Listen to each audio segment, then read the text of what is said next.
आता ब्रेकनंतर पुन्हा एकदा इतरही घडामोडी अगदी झटपट सुरुवात करूया.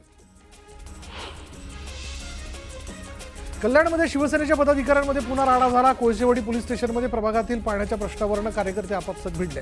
माजी नगरसेवक मल्लेश शेट्टी यांनी एका कार्यकर्त्याला मारहाण केली आणि या मारहाणीत दिलीप दाखिणकर याच्या डोक्याला दुखापत झाली. पुण्यात महिलांनी पाण्यासाठी जिल्हाधिकारी कार्यालयावर हांडा मोर्चा काढला. फुरसुंगी कचरा डेपो बाधित भागात गेल्या कित्येक वर्षांपासून प्रश्न सुटत नसल्यानं ग्रामस्थ आक्रमक झाले.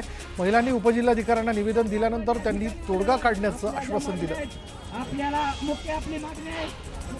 महाराष्ट्र नवनिर्माण सेनेतर्फे बृहन्मुंबई महानगरपालिकेच्या भायखळा विभाग कार्यालयावर धडक मोर्चा काढण्यात आला. कामाठीपुरात फेरीवाल्यांमुळे नागरिकांना त्रास होत असून या फेरीवाल्यांना हटवण्याची मागणी आंदोलकांनी केली. मुंबईच्या बोरिवलीमधील हरिलाल भगवती रुग्णालयाच्या खासगीकरणाविरोधात शिवसेना उभाटा आक्रमक झाली आहे. उभाटा कार्यकर्त्यांनी घोषणाबाजी करत खासगीकरणाचा निषेध नोंदवला. सिडकोच्या घरांच्या किमती कमी करण्यासाठी सिडको सोडत धारक आक्रमक झाले आहेत. महाराष्ट्र नवनिर्माण सेना त्यांच्यासाठी रस्त्यावर उतरली आहे. मनसेकडनं सिडको विरोधात निदर्शनं करण्यात आली.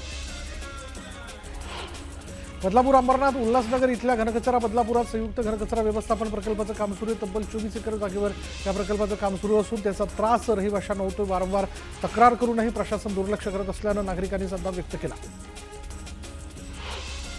पुणे पोलिसांनी 8 कोटींचा 800 कोटी किलोचे अंमली पदार्थ नष्ट केलेत. रांजणगाव MIDCच्या एका कंपनीत ही कारवाई करण्यात आली. पुणे शहरातील केवळ 100 कॅमेऱ्यांनाच AI टेक्नॉलॉजी बसवण्यात येणार आहे. शहरात पहिल्या टप्प्यात 1200 कॅमेरे शहरातील प्रमुख चौक आणि गुन्हेगारी प्रवण क्षेत्रांमध्ये बसवले जात आहेत आणि या प्रकल्पासाठी राज्य सरकारने 433 कोटी रुपयांचा निधी मंजूर केला. अकोल्याच्या रुईखेडमध्ये एका शेतातील गव्हाचं पीक जळून नष्ट झालंय. शॉर्ट सर्किटमुळे ही आग लागल्याची माहिती असून या आगीत शेतकऱ्यांचं मोठं नुकसान झालं.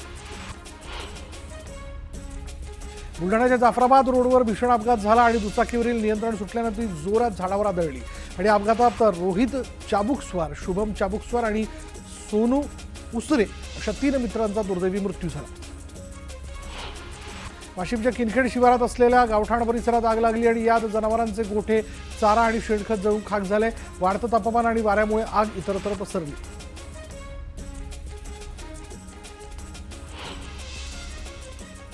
तर मंडळी, प्रत्येक क्षणाला वेगवेगळा अपडेट आपल्या समोर येतोय आणि सभागृहाचं कामकाज देखील सुरू आहे.